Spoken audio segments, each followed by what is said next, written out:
He gives a cocky grin, obviously trying his best to lighten the atmosphere since the last 2 episodes have been. Right.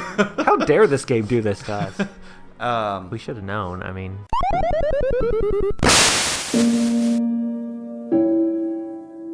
Welcome back to Extremely Awkward Situation Simulation. Yeah. 2.0. I'm concerned for Hanako. She'll be fine. Probably because I'm here, her prince, to save the day. I am a literal white knight. Yeah. God. Okay. Anyways, everyone's looking at her now. We read that. Yep. Misha attempts to ask her what's wrong, but that only makes the problem worse. If she weren't frozen to her seat, she would probably run out of the room right now. Misha's questions are loud enough to be heard throughout the entire classroom. Yes. Oh, no. And for a second, I'm ready to snap at her because I can only imagine how much worse it's making Hanako feel. Jesus Christ. I'm like tearing up over here. Yeah. I just want to give her a hug. Right? I can sort of make her a sandwich.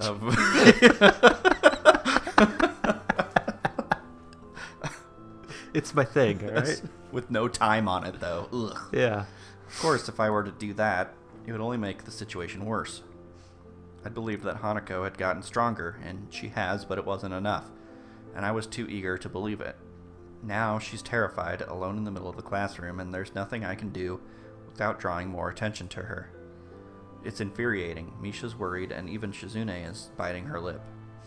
None of us know how to deal with the situation, so I decided to call Mutou. Teacher! His judgment.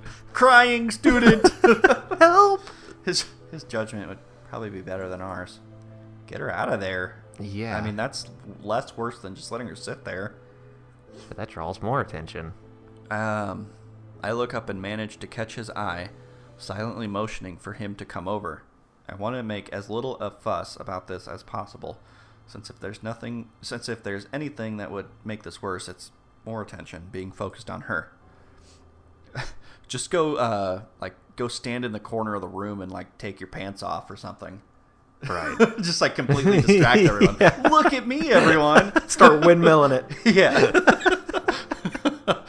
Hanako, why aren't you running?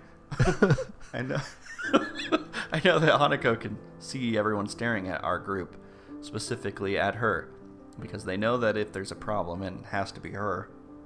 Everyone knows her, and it's the first thing anyone's mind would leap to. Her reputation for being a truant has marked her as an unusual person, even in unusual Yamaku. That's what they call it. That's what it says on the sign. Yeah. Who knows how many times they have stared at her before. Maybe it's because she's seen the class staring at her so much that she fears their gazes like she does, cowering from them. The time it takes Mutou to walk over must be like an eternity to Hanako, and she looks as if she is about to fall over. Mutou quietly begins to ask us what's wrong. Ask us what's wrong before catching himself as he sees Hanako. Did we upset her? Duh. Don't worry. Mutou bends down after calming Misha and looks intently at Hanako's face. Hi, Igizawa. Can I help you at all? His voice is hushed and gentle. Everyone's acting so differently around Hanako now that the whole class has noticed something's wrong with her. Hanako doesn't respond, so Mutou gently rests a hand on her shoulder. She starts shaking at his touch, but won't even look up. Jesus. Hanako continues to stare into the equations on her desk, vision so unfocused that I doubt she even sees them. She is worse than before. I remember that not even an hour ago she was able to talk to him almost normally. Mutou grimaces a bit as he stands again, and now that his expression's changed, I can see he wasn't exactly unaffected by what happened either. He takes a breath to settle himself before speaking in a very quiet voice. I'm a little impressed at how quickly he takes control of the situation. He's stealing your girl. Is that it? Nothing's wrong then? Back off, bro. Yeah. What the fuck, man? Mutou Seems to say that to no one in particular. However, his words sound convincing enough that most of the people who were looking over at Hanako now turn away, getting back to their work. He gives a quick glance to his left and right. Several people at the desks around us are still staring curiously, but other than that, we seem to have escaped attracting too much attention. Mutou notices me doing the same as him and smiles a little in his usual stilted way. I think, for Ikizawa's sake, that it would be good to quickly take her somewhere away from others. Nakai, Hakamichi, could you please take Ikizawa... Stop using their last names, it's so annoying. Out of the classroom. I'll keep everyone settled, so please don't worry about anything but her, okay? Who are these people? Yeah, I don't know anyone's last names. He looks at Misha to tell her to interpret his words for Shizune, but she's already finished her translation by the time he does so. It's remarkable how little thought she needs to sign, as she still looks quite dazed otherwise. Nodding, Shizune and I stand and move to either side of Hanako.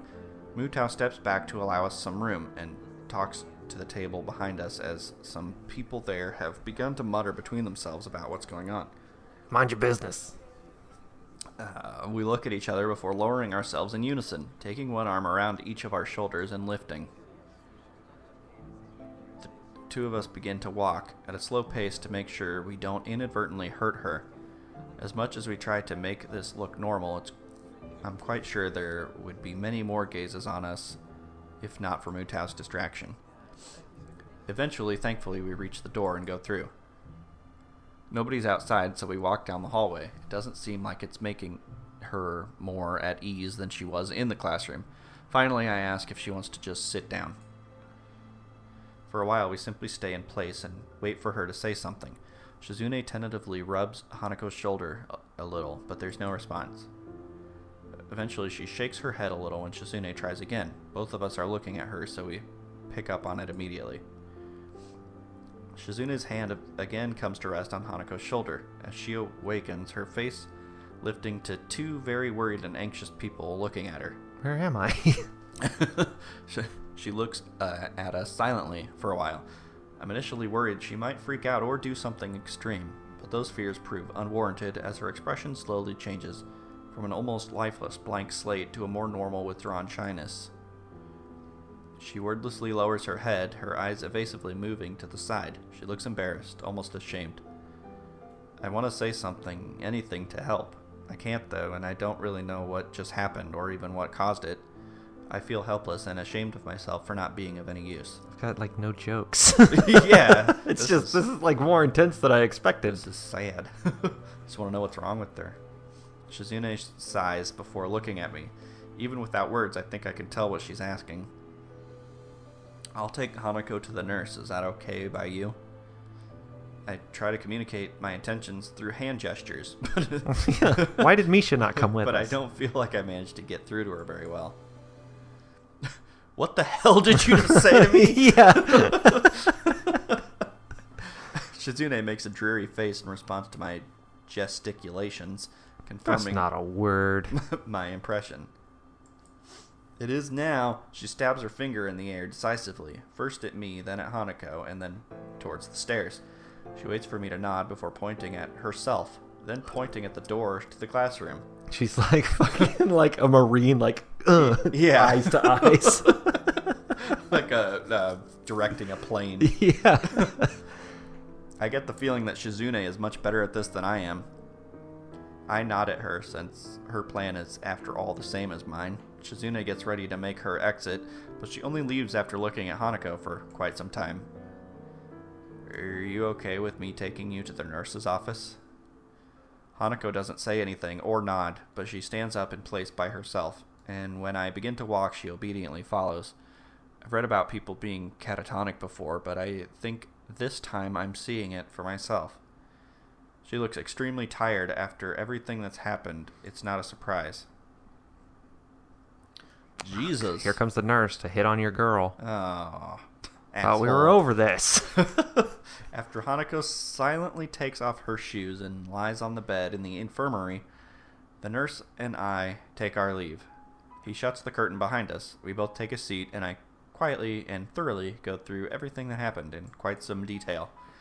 I want to understand what happened, and the nurse has a good chance as anyone of knowing. Probably. He's the nurse. Yeah. He nods throughout my explanation, his face looking troubled as I finish. His face always looks like that.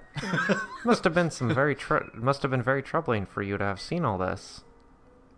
I'd be lying if I said it wasn't. I get that she fainted, but I don't really understand anything about why it happened or why she's acting like this. Why can't she just get over it? Yeah. God, it was just a normal question. Yeah. They were just teasing her. He nods, but his face is clouded. You don't know either? You're useless! Well, yes and no. It's complicated. She's a patient. I can't just tell random people. Yeah. I assume you've heard about HIPAA the laws, concept. I assume you've heard about the concept of patient confidentiality at some point. Yeah.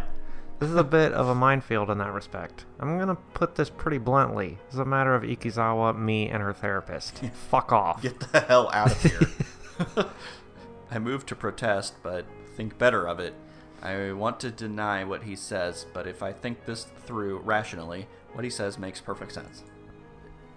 I understand. Okay, fine, I'll tell you. Good, good. I wish I could help you more, but I think what Ikizawa needs right now isn't somebody prying into her past or her emotions. She just needs somebody to be there for her. She needs a friend. For what it's worth, I think you've done well in bringing her here. Sounds like you and your friends dealt with the situation well, too. Yeah, sure. I'd give you a lollipop or a sticker as reward, but you might be a little too old for either. You're never too old for a lollipop or a sticker. True. I got a bunch of stickers on my laptop. Yeah, I like lollipops and stickers. He gives a cocky grin, obviously trying his best to lighten the atmosphere, since the last 2 episodes have been...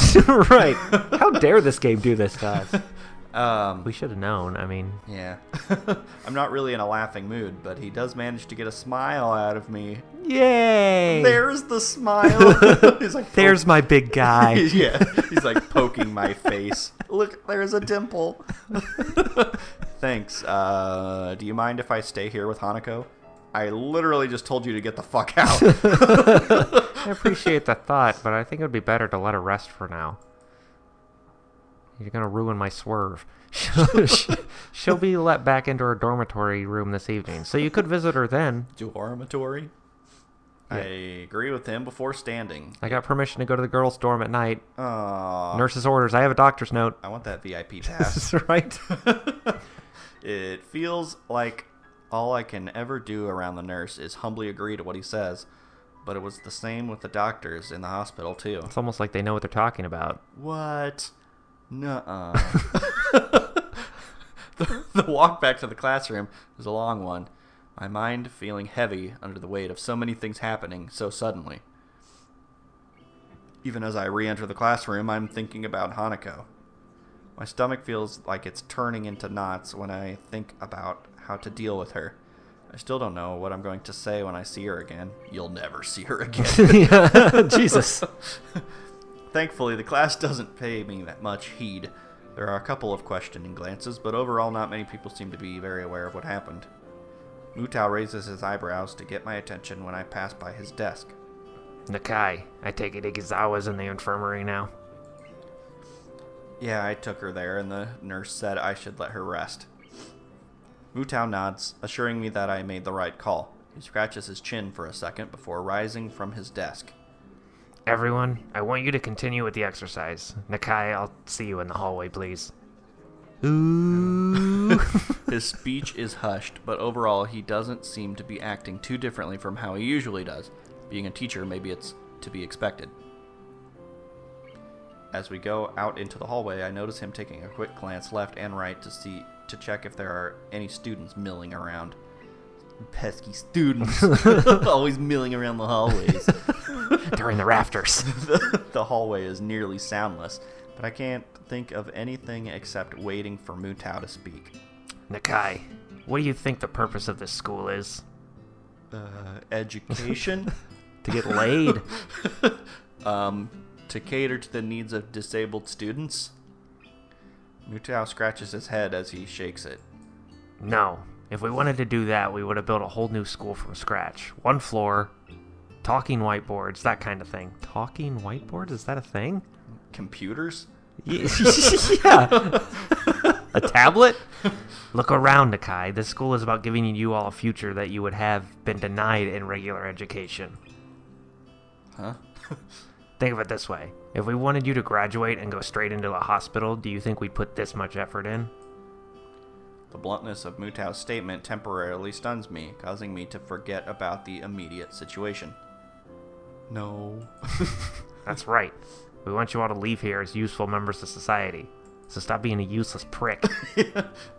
I'm not quite sure I'm following you. I have high hopes for you, Nakai. You are possibly the first student I've had that gets my lectures. Is this the fucking science club talk again? I think so. This isn't something that a teacher should be admitting so freely. You're my favorite. Yeah. You could easily take your studies of science well into university. Have you ever considered that?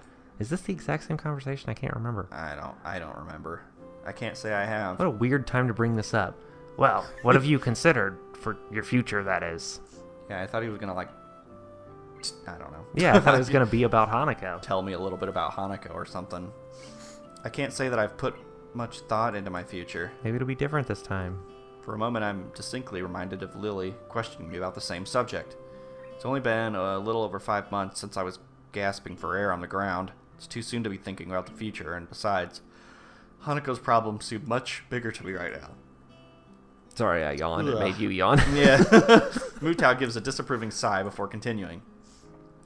Think of this place as an opportunity. Here you have boundless facilities, good teachers, plus the added bonus of the nurse and his staff. And all the hotties. You should be doing nothing but thinking of the future. Right. Yeah, right.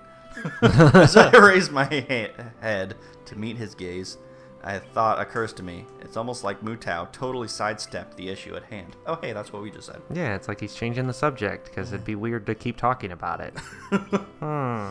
Everybody has tact but you. The game. Change the title of it. Someone make a mod.